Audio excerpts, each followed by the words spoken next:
Hi, everybody. Absolutely delighted to be joined by Brett Davey of Content Creatures today. Hi, Brett. How are you?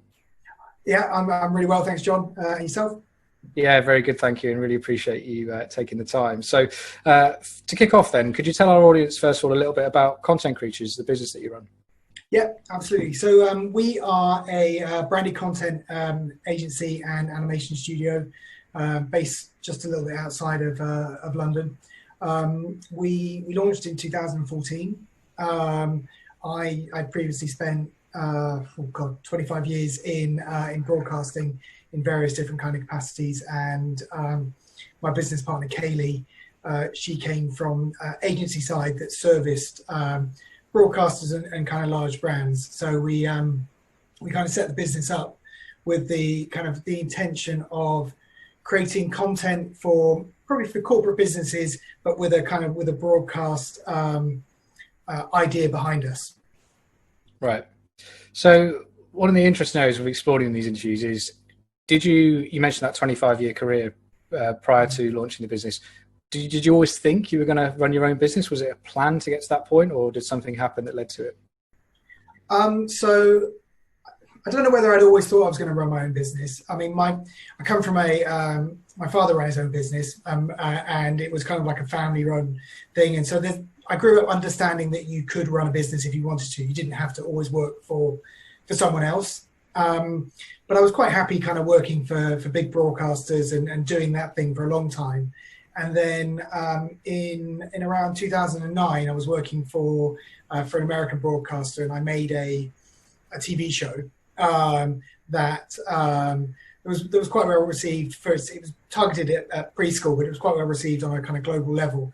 And I thought at that time that I'd quite like to at some point launch an animation studio. And so from that point on, I really started to kind of plan how I would get to a point where I could leave broadcasting, launch an animation studio, and go into that next phase of my career. Right. And I think initially I was probably a little naive, having been cosseted working in broadcasting for so long, that I'd be able to just walk straight out of broadcasting, open an animation studio, and the work would just would flood in like it had done for years, being surrounded by the commissioners that asked for the work. And so that first kind of 6 months, it took a little bit of readjustment before I started to really push a bit more work in towards the corporate video sector, and that was when I really realized I needed a business partner, and that's when I kind of partnered up with Kaylee. Right. Brilliant. You've led me nicely onto that section about business partners then, because I always find this quite an interesting topic about some people will actively seek co-founders prior to starting up, and others I've spoken to have said, no, they want to sort of go by themselves. So tell me a bit about that. You mentioned that you felt you needed one. Why was that? And how did you go about sourcing a business partner? Sure. So I knew from the moment I set the business up that I wanted a partner. I knew I was never going to run the whole thing on my own for indefinitely. But from the outset, it was just me. And initially I thought I would probably want another kind of like-minded creative partner. And that's kind of where I was looking more like a creative producer who could take some of the load off me. But I realized relatively quickly that what I really needed was someone with real agency experience who knew how to manage clients. Whereas because I worked in an environment where my clients were kind of, just along the office or on one floor above me, you develop a different relationship with clients. They're not really, they're colleagues rather than clients. And I needed someone who understood that difference. And I also needed someone who, if I'm honest, was more organized than me. I'm very good. I've always been very good at the kind of taking a holistic view, being a slightly big picture thinker, which sounds very naff to say it, but that is where my kind of strength lies. And whereas I need someone to kind of focus me into being granular. Otherwise, I tend to kind of let that kind of area slide a little. So knowing that, and also identifying from previous businesses that I'd worked with, previous agencies that I'd worked with, the ones that had been really successful had a good dynamic between two business partners, whereas the ones that kind of always let things slip, slide, budgets overrun, often were run by like a single personality. So that was kind of what led me to search for a particular person to work with as a partner. And Kaylee was someone that was suggested to me, and we met and we clicked because we were both kind of complementary but contrasting in the same respect, and it meant that we were able to kind of work with each other, but also sometimes kind of there could be a bit of conflict, a bit of debate, and a bit of disagreement that would allow us to push the business on. Yeah, absolutely. Nothing wrong with a bit of healthy debate if it No. progress. So good stuff. And I think that's the common theme with these when I'm having these conversations with small business owners who have is that blend of the skills that match up. So it's interesting that you found that as well. So you have a team who you've obviously built up over the years.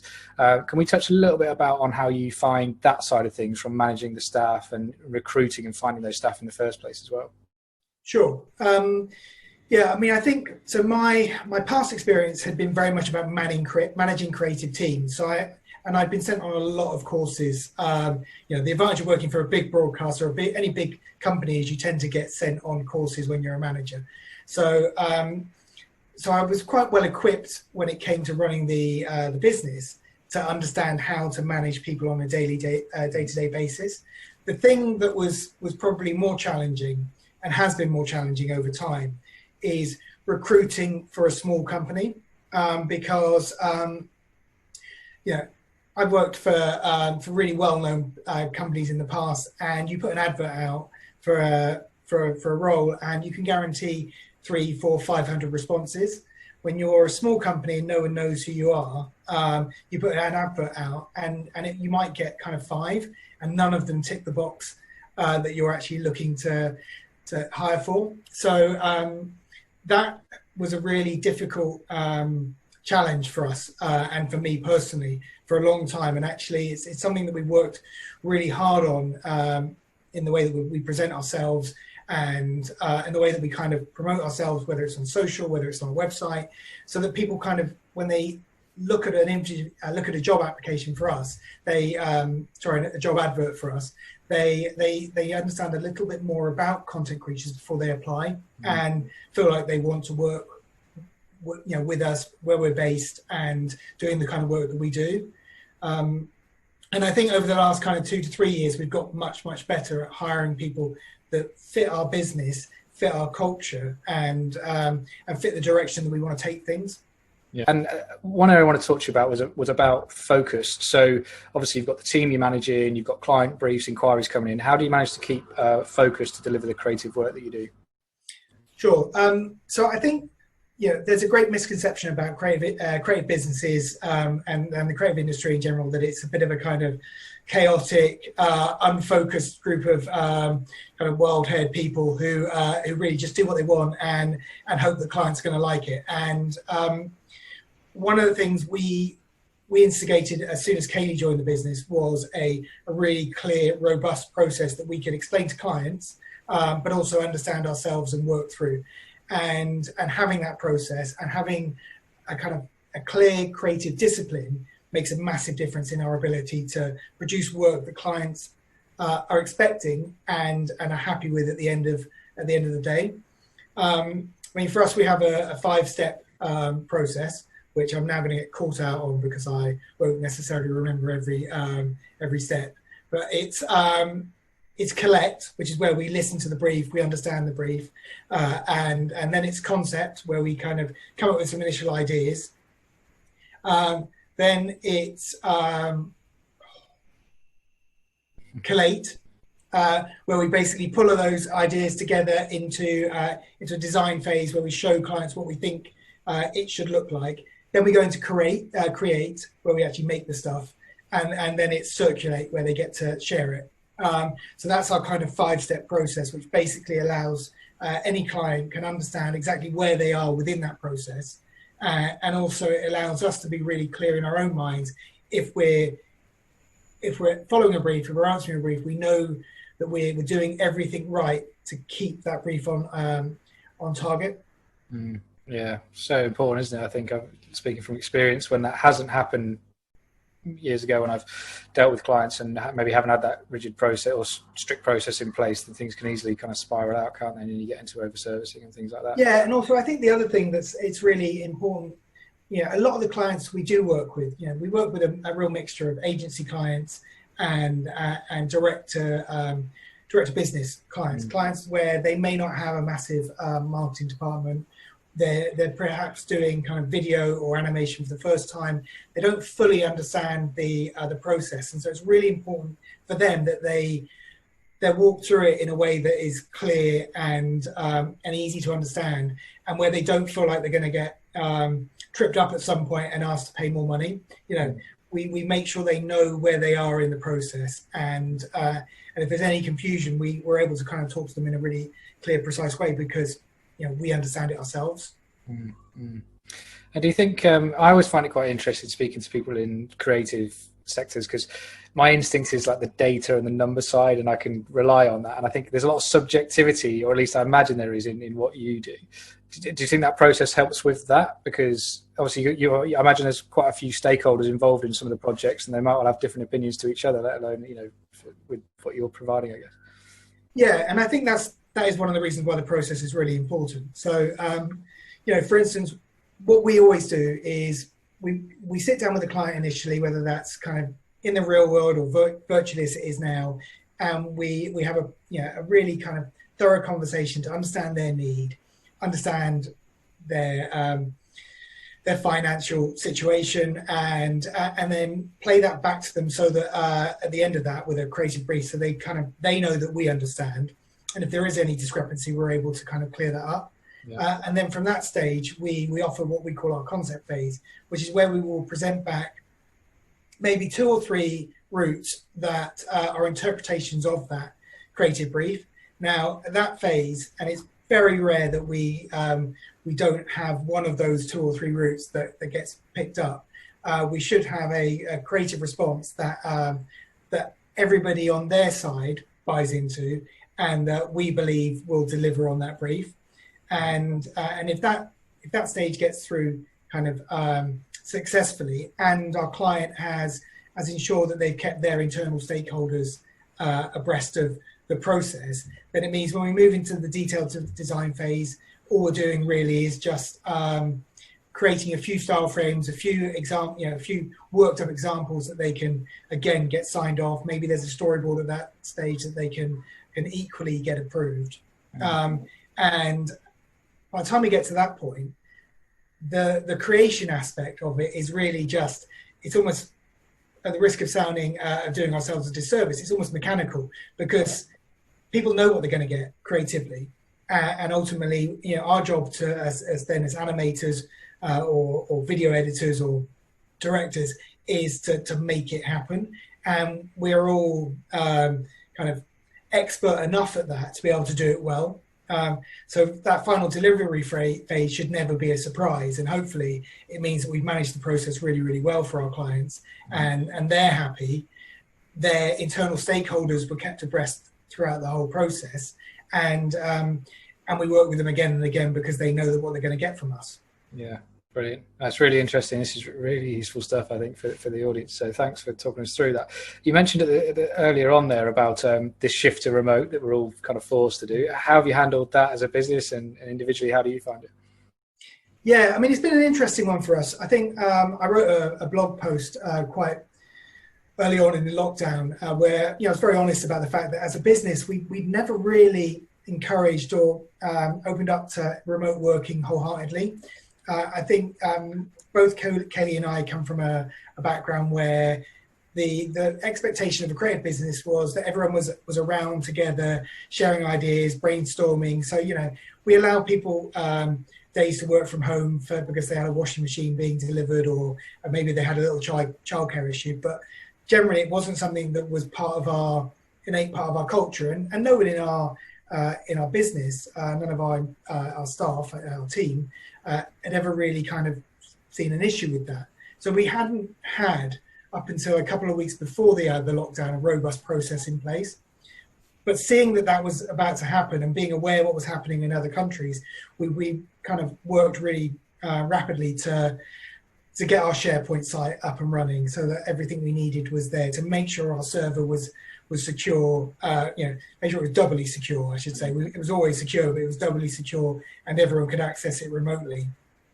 To make sure that everybody in the team had the facilities at home to be able to work, and then also train everyone really quickly to use Teams, so that actually within a week of the lockdown being initiated, we were completely up and running. We had, I think, 3 projects on the go at that time. The whole studio was working, maybe bar one person who was kind of floating a little, and that meant we were up and running, and this was fantastic news for Kaylee and I, who had never really imagined it to be possible. Now, 2 or 3 months further on, we're looking at this and thinking, well, how do we make sure we don't lose this ability to work remotely going forward? But also, we don't want to not be a business that has a base either. I think, there are certain things that will never be truly replaced by remote working, or certainly we've got a long way to go to truly replace them. I think one thing is brainstorming. Brainstorming is a lot harder when you're remote working, because everybody because the nature of Zoom and Teams and all these different apps, they don't really encourage you to talk over each other very well. And so that idea that you have, that you're busting to say, you're kind of having to wait your turn, which is quite a hard thing to do in a brainstorm, particularly if you're not convinced that it's a great idea in the first place. So I think it does inhibit that slightly, and that's something we all need to learn to improve upon. I think that while online learning has been a fantastic growth area during the lockdown and the rise in remote working, one area that has kind of struggled a little, and which we've been putting in place some different strategies through the business, is skill sharing. So for our guys, one of the things that's really important is to be able to shadow their fellow animators or designers to learn skills that they don't have themselves, that maybe someone else in the studio has. And a video tutorial will teach them something, but they won't learn necessarily the nuances of that particular skill. And that's what being able to sit over someone's shoulder for a day makes a real difference. So we have started over the last few weeks to put in place more shadowing online, and I think we're getting to a point where that's working really well. And then the other thing that is harder to enact through remote working, and again, it's something that I think will improve over time as people get more and more used to it, is spontaneity. And in a creative environment, that kind of spontaneity, that ability to kind of be fleet of foot in an idea that you maybe want to just take it to that next level, and you almost need someone else from looking over your shoulder to go, oh, maybe if you tried that. It's a little bit harder in this current kind of environment, but that doesn't mean to say that we can't find techniques to make it possible. So, that from our side is something we're constantly exploring. How can we make ourselves spontaneous? How can we make sure that we're working more fluidly, even though we're miles apart? Yeah, that's some really good examples there of the. And it's some of those things you mentioned, they're quite hard to quantify, aren't they? And so you might not know that you've lost them, but when you explain it, it does make really good sense, particularly for a creative business like yours. I mean, at risk of announcing anything to your team ahead of a decision, what do you think you will do moving forward? Will you still have some remote time, or when things recover, you look to just go back to how things were before?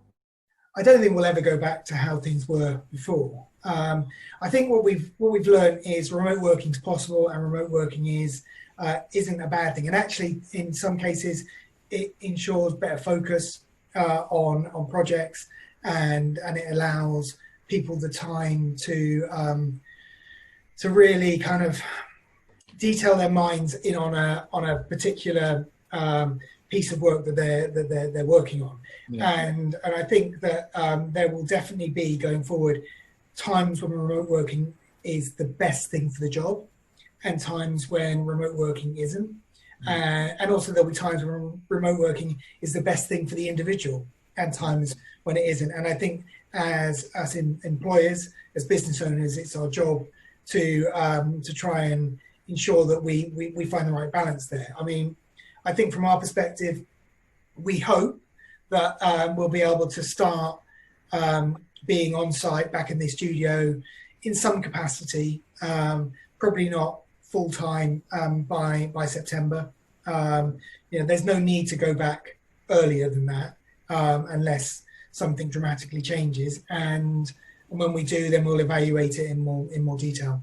Sure. Yeah. No, really interesting. I think that's the common trend I'm hearing as well about that flexibility approach, whether it's for the individual or the tasks they're working on. And another thing I want to talk to you about was goal setting. So as a business owner, how you approach that, and like you said, with your business partner as well, do you set these goals over the course of a year and break them down, or how do you approach that?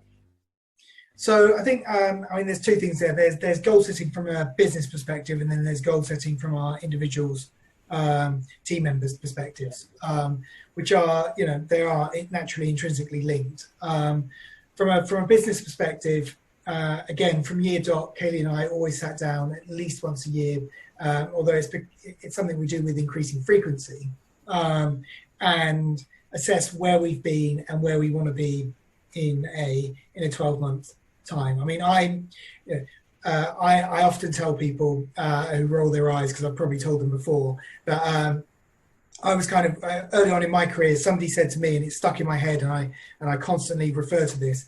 Always think of your career in a 1 to 5, 10-year perspective, and work back. So start with 10 years. Where do you want to be in 10 years? Work back from that and think, right, if I want to be there in 10 years, what do I need to do to be halfway there in 5 years? Halfway to the 5 years in 2 years, and then what do I need to do in the immediate 12 months to ensure that I'm on that journey? Right. And certainly when I started the business, I had that kind of mindset in place. I think realistically speaking, though, as we've kind of developed the business, as the business develops around you, I think one of the things about any business is you start down one path, and the needs of your clients, the industry, the environment, just the nature of life changes that strategic direction somewhat, and so that kind of basing everything on a 10-year goal becomes slightly less viable. But we certainly understand what we want to be doing in 5 years' time, and we try and kind of assess our goals within that remit. Yeah. And then from our team's perspective, what we're constantly doing is looking at what is the work we've been doing, what is the work we want to be doing more of, where are our clients who fulfill us most, both from a financial perspective and from a creative perspective, and how can we upskill constantly to make sure that those projects, those clients are going to be catered for. Yeah.